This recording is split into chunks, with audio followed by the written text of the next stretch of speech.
Sveiki, su jumis 5 žvaigždučių būstas ir patarimų rubrika. Šiandieną mes patarsime tiems, kurie svarsto, kuo apšiltinti savo namus.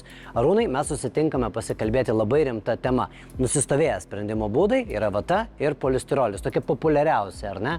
Taip, tai yra pirma mintis turbūt kiekvienam normaliam žmogui, kurie ateina į galvą. Bet technologijos juk nestovi vietoj, vis atsiranda naujų sprendimo būdų. Nors bendrai šiandien galime sakyti, gamyklą juk sustabdėm dėl to, kad pasikalbėtume. Taip, kaip tik tai yra vienas iš tokių produktų, tai yra purškiama termoizoliacija, Insola Thermospray 3D. O kokioms konstrukcijoms ir medžiagoms šis būdas yra tinkamas? Iš tikro, apšiltinti galima praktiškai bet kokią konstrukciją. Ypač rekomenduočiau kažkokiem sudėtingesniem paviršiam. Rifliuoti, banguoti, lenkti, aštrus kampai, išsikišusios komunikacijos.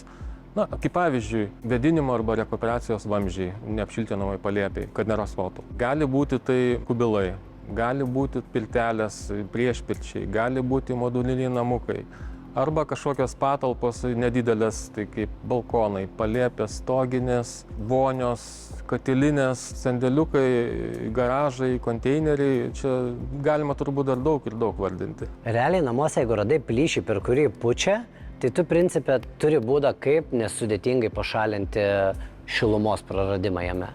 Taip, čia ypač paprastas šitas būdas. Šiuo metu medžiaga ypač populiarėja šiltinant kubilus, pirtis bei modulinius namelius. Mat darbai atliekami itin greitai ir pakanka plono medžiagos sluoksnio, o gamyboje šie aspektai išties svarbus. Arūnai, kad jau šiandieną turime progą kalbėtis, tai atsakykit labai atvirai, ar efektyviai ši priemonė užtikrina šilumos varžą, garso pralaidumą?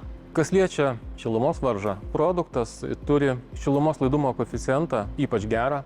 Konkrečiai lambda 0,030. Tai reiškia, kad užteks plonesnio sluoksnio, kad sulaikytų tiek pat šilumos, lyginant su kitom šiltinimo priemonėm. Tai vadinasi, dėl šilumos mes galim būti ramus, nebus ten šalčio tiltų, ar ne, ir mes turėsime gerą varžą. Taip, tai irgi yra svarbu iš tikrųjų, nes užpurškus produktą nėra jokių siūlių, kas sudaro šalčio tiltus, kuriuos reikėtų papildomai izoliuoti. Todėl galime būti ramus, patalpoje tikrai bus šilta. Taip. Beje, su vienu buteliuku galima apšiltinti net apie 2,5 kvadratinio metro. Visgi putų tankis nėra labai didelis. Ar nebus taip, kad mes girdėsime, ką tiesiog kaimynai šnabždasi už sienos? Na, didelis tankis tai nereiškia, kad tai bus labai geras garso izoliatorius. Kaip pavyzdys, paimkim senos statybos daugiabučius, kurių ypač tankios yra perdangos, pertvaros, gelžbetoninės, ir kur labai puikiai girdisi, ką veikia kaimynai.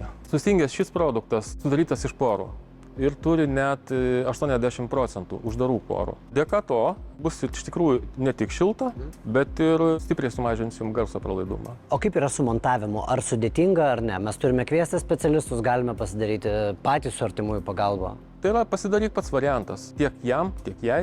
Tai yra standartinis balionas putų, prie kurio yra komplektuojamas purkštukas. Prie kiekvieno balionas užsideda ant standartinio pistoleto, purkštukas užsibauna ant galą ir galima apsipurkšti maksimalia srove apie 40 cm atstumu, tiesiog bet kuriam. Na, nebent rankos ne iš tos vietos, jeigu vyksta. Paprastumas yra tame, kad nereikia jokio sienų paruošimo specialaus. Nereikia galvoti, kuo atsivežti galbūt apšiltinimo plokštės, kas yra didžiulis transportas ir kainuoja kažkiek tai. Nereikia galvoti, kaip tai užklijuoti, kažkokių tai kaiščių ar galbūt plėvelių. Tai labai paprasta naudoti. Šiandieną jūsų klausausi ir susidarau tokį įspūdį, kad mums nieko nereikia papildomai pasiruošti, sienų nereikia impregnuoti, dar kažko daryti, turi priemonę, turi rankas, pasidarai, šiek tiek laiko palauki ir tavo namuose tiesiog pyst ir šilta? Ar tai būna? Gerai pasakyta. Iš tikrųjų tai taip, pyst ir šilta. Arūnai, dėkoju Jums už patarimus ir net nebejoju, kad mūsų laidos žiūrovams jie tikrai pravers. O daugiau naudingų patarimų jau kitą šeštadienį tuo pačiu metu 11:00 tik per pačią žiūrimiausią TV3 televiziją. Gražaus savaitgalio. Iki.